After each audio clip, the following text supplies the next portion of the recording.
I want to welcome you to another exciting time here in Abeokuta Grammar School online, senior online classes. My name is Bankole Abiodun and I'm your English teacher. I want to thank many of you who have been responding to our teachings on different subjects. And also, I want to say, just keep on watching this program. That will keep you busy, at least to know more about your studies. I want to thank those of you that responded to my last teaching. Yes, especially those of you that said, Master, when you are writing the introduction of argumentative essay, didn't include co-debaters. Yes, I deliberately did that so that I can get you engaged. Remember, in the course of writing, along the line, I also omitted panel of judges, but later I included it so that I wanted to see if you guys were actually with me in that class. Yes, you are to include co-debaters at the appropriate place. Thank you. Just keep your comments coming and we'll do justice to it. If you have any other question, go to the Facebook account and drop it. We'll surely take care of your comments. Thank you. Today we'll be looking at comprehension. And of course, some of you will say, wow, I don't know, I have problems with comprehension. I don't know, each time I write the exams, I usually get less mark. Sometimes I get 0, sometimes I get 1. But I want us to look at certain things as regards to this topic.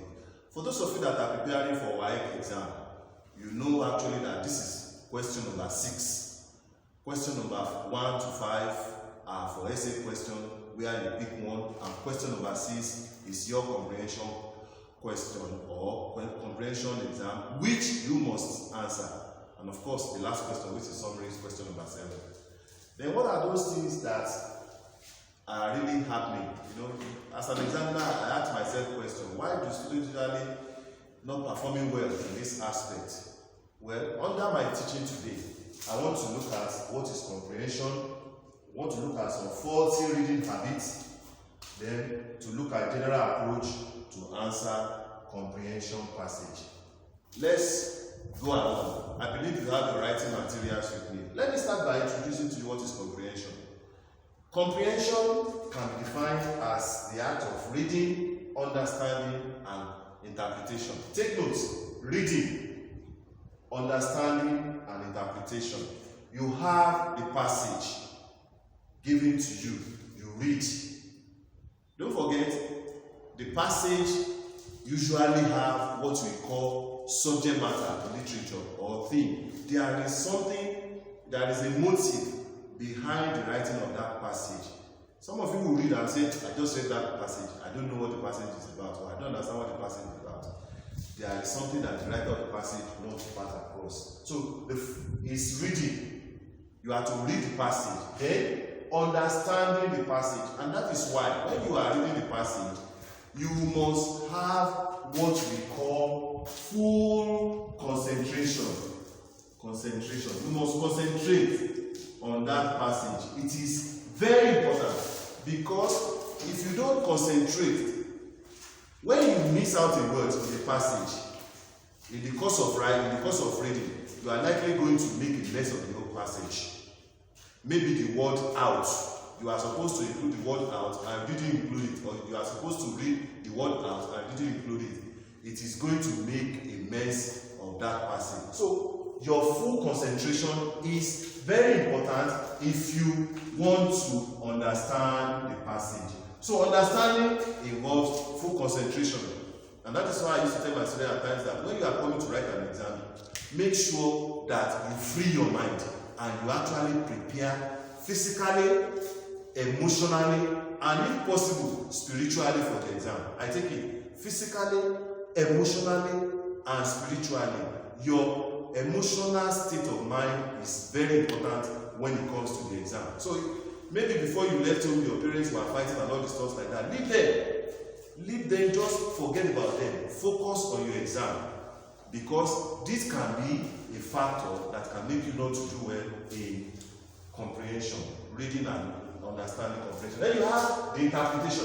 This is where the real test comes in. The question. What you have read, you concentrated very well in reading. now the examiner wants to test if what you have read, you actually put your mind into it. You don't actually understood what you have read. And that is where the question comes in. The only avenue by which the examiner knows or will want to know if you really understood what you have read is in the area of the question. And if you look at the question, especially WAEC question, you will discover that all the questions that are asked usually covers the passage. It doesn't leave out any aspect. So I want to take it from me that when you talk of comprehension, three things are involved: reading, understanding, and interpretation. And this area of interpretation is where many of our candidates they have problems. I hope you are writing it down and I hope you are following. Thank you. Now let's look at another aspect of the objective of today's teaching, which is faulty reading habits. Faulty reading habits.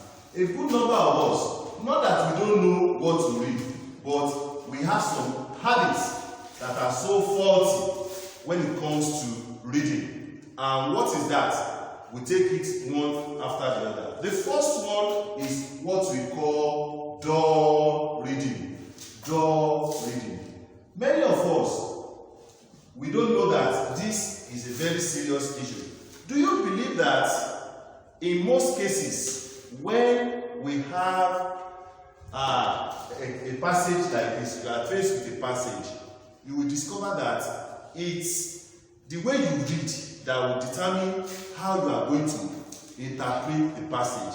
Now let's look at different types of reading or different ways by which we read. I want to use just two examples and you will pick your own level from that. Assuming I have a text like this and I want to read. Comprehension involves reading, understanding, and interpretation. Reading, understanding, and interpretation.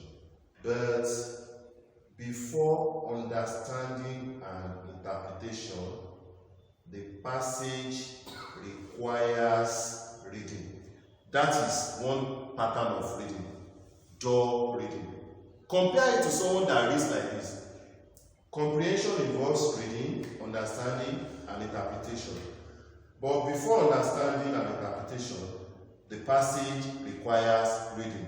Now you can pick your own pattern of reading. The first example I showed you, you will discover that the person was being careful to pick the word one after the other. This is not a good reading habit. What we expect you to do is that you don't leave too much time free in the pronunciation of the first word and the second word. So I want to encourage you, when you are reading, make sure you read and read with a very reasonable speed. Because it is possible, when you decided to pick your word randomly, so to say, you might have forgotten or it's likely you forget the words that you pronounced before you pronounce another word. And not only that, it is going to waste time. So I want to encourage you, if you are the type that you are dull in reading, your reading is dull, or you have a dull reading habit, I need you to work on it during this period while you are at home. Work very hard on yourself. It is going to help you. You can have your brother to watch you while you are reading, and somebody else to watch you while you are reading. I bet you it is going to help you. Another habit which many of us we are fond of doing, involving ourselves in, is what we call vocalization. Vocalization. And what is vocalization? When we read out, when we read aloud. I know somebody will say, that's new, that master is talking about. Yes, when you are reading, you are not supposed to read out. You are not supposed to vocalize, especially when you are reading alone. Most of us, when we sit down to read our books alone, we usually read aloud. Nobody is listening to you. You can only read out if you are in a classroom. Maybe you are having an exercise in the class and the teacher says, okay, Tola, please come and read a particular passage to us. That is a different scenario. But when you are reading comprehension, or even when you are reading your own notes, it is not good to read out. It is not good to read out. And at times, many of us, even we don't read out, we just be whispering. No. What is supposed to happen is that you are supposed to read to your heart, to your mind. Your mind should be reading. You should be reading to your mind, not to anybody. Nobody is listening to you. Assuming you are reading the comprehension passage now, or assuming you are reading your notes, and you are reading aloud, you will be using that to disturb people. And to be honest with you, you will not have a good grip or grasp of what you are reading. So let us avoid vocalization anytime we are reading. You are reading to yourself. Another thing which I want us to take note of is head movements. Somebody will say, Master, yes, I know. I think I'm guilty of that. What is head movement? Look at this. Some of us, we have turned ourselves to typewriter. Do you know typewriters do those things? All those things that they used to use to type, you know, I know. Some of us, when we are reading, we'll be doing like this. I hope you are watching me. We'll be moving our head like this. That is also a very bad reading habit. It is your eyeballs that are supposed to do the movement. The eyeball is supposed to do what we call the rotational movement, not you shaking your head like one of you will say agama lizard. No, it is the eyeball that are supposed to deal with the movement. And please, there is another aspect which I just want to talk again. This one is also very important, and that is pointing at words. Pointing at words. I know some of you will say, I'm guilty of this. Please, anytime you are reading a passage, on no account should you point at words. Let me give you an example. I want to read. Comprehension involves reading, understanding, and interpretation. But before understanding and interpretation, no. At your level, you are not supposed to point at words. That is why you have the eyeballs. If you have sight problem, please tell your parents. Let them take you to the optician to recommend your reading glasses for you. Instead of squinting your eyes, instead of straining the eyeball from whenever you are reading, it is not going to help. So when you are reading, please, as much as possible, avoid touching words. You know, that was how you were taught when you were in nursery and primary school. But this is a higher level. Like I said, avoid pointing at words and let your eyeball do the movement. Now, you can see, we have looked at this faulty reading habit. And I want you to correct it. I know one of you, or some of you will be guilty of this.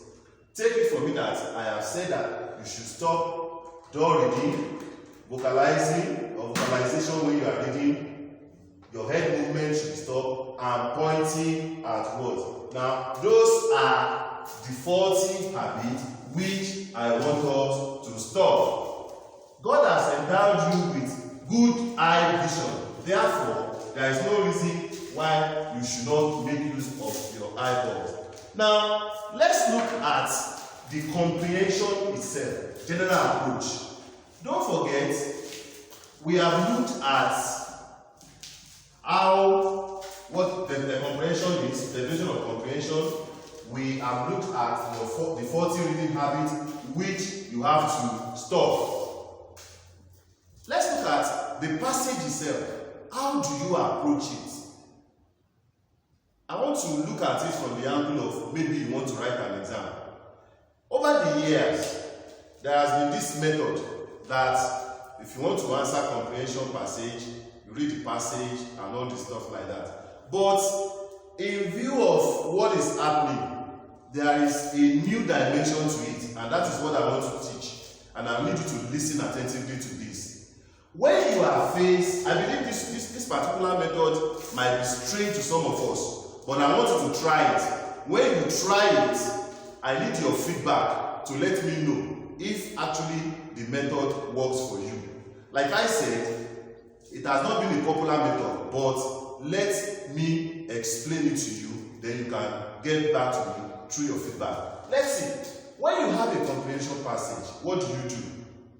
Now, the first thing which I will suggest to you is look at the question. Look at the question. I hope you are with me. Look at the questions and memorize it. Memorize it temporarily. You will say, Master, this one is different. Yes, I have told you that I want to teach something that is different from the usual one. When you have the comprehension passage before you, you have read the passage or you have not even read it at all. The first thing I want you to use, look at the questions below it.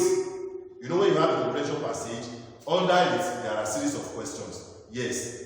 Don't read the passage first, go to the questions and temporarily do what? Memorize it. I don't want to situation whereby you now simply, Master has said that the first thing I will do is to memorize the question. No. But just go to the question, look at it very well, and temporarily, I underline the word temporarily, memorize it. Now, if you have done that, you now go to the passage. Read the passage as fast as possible. Now, when I say the passage as fast as possible, that doesn't mean you should read it expressly. No. What I mean by that is that you take your time to read at your understanding rate. Now, let me ask you this question. I know the intelligent one will give me the answer. When I said the first thing you should do is to look at the question and memorize it temporarily, I now say read the passage and read the passage as fast as possible. When you are reading the passage, this question is for the intelligent ones now. What do you think will be happening? Did I hear you say something? Yes, you are correct. You will begin to feel the answer. You will begin to have an idea of where the answers in the passage are. Good of you. I like that. Yes. You begin to have an idea of where the answers in the passage could be found. Very good. Very good of you. And that is why I said it is advisable you look at the question, you memorize it. Now you have done the reading. Let's go again. After you have done that, you now go to the passage, to the question again. You look at the question again. You look at the question and identify it again. Look at the question carefully this time. You look at the question carefully. When you look at the question carefully, you'll be able to identify where the answers could be. Now, if you have done that, you now read the passage for the second time. Let me say this. You cannot have a grip of a passage if you don't read it twice. It might not be possible for you to have the full content, to have the full idea of what the passage is if you don't read it twice. So, I am making provision for you to read it twice. Now, read the passage this time around. Read the passage slowly and carefully. Now, you are reading the passage slowly and carefully. One thing would happen while you are reading the passage slowly and carefully there, you will begin to identify where the answers to the questions are. I hope you agree with me. Then that doesn't mean you should answer the question. I would advise that you now take your pencil, you begin to underline. Where you identify the answers to a particular question, you begin to underline where you have answers to a particular question. You begin to underline where you have answers to a particular question. Now, if you have done that, we now go to the last stage, which is answer the questions. That is it. You answer all the questions carefully. That is your answer. You answer all the questions carefully. You will discover that by the time you get to this last stage, I am very sure you will be happy within yourself. Because, one, you have taken time to look at the question carefully. Two, you have had the opportunity of reading the passage twice. The first time, you read it as far as possible. The second time, you read the passage slowly and carefully with the intention of answering the question. And of course, finally, what do? Because you now have a grip of what the passage is, you take your time to answer the questions. My beloved students, I believe if you are able to follow all these 5 steps, I know quite alright that answering comprehension passage will not be a problem to you. Now, before I round off the class, let me say this, that it is also important that you observe the tense form of the question before you go ahead and answer. Make sure you observe the tense form by which the question has been asked when you are answering your question. Most especially in the areas of synonyms, the latter part of the question. You remember that aspect? Yes. When you are given a word in the present tense, make sure the answer you are given or you are supplying is also in present tense. For example, you are given the word starts. Starts. What synonyms do you think we can use? What did you say? It's not begin. Because of this S, the synonyms you must give must have an S. Therefore, you can use begins. Okay? I did not say begin because if you don't put this S, the examiner will penalize you. This S alone, that inflection, if you don't put it, the examiner will penalize you. Starts, it will be begins. Or do you have any other thing in mind? Okay? We can put commences. Commences. Okay?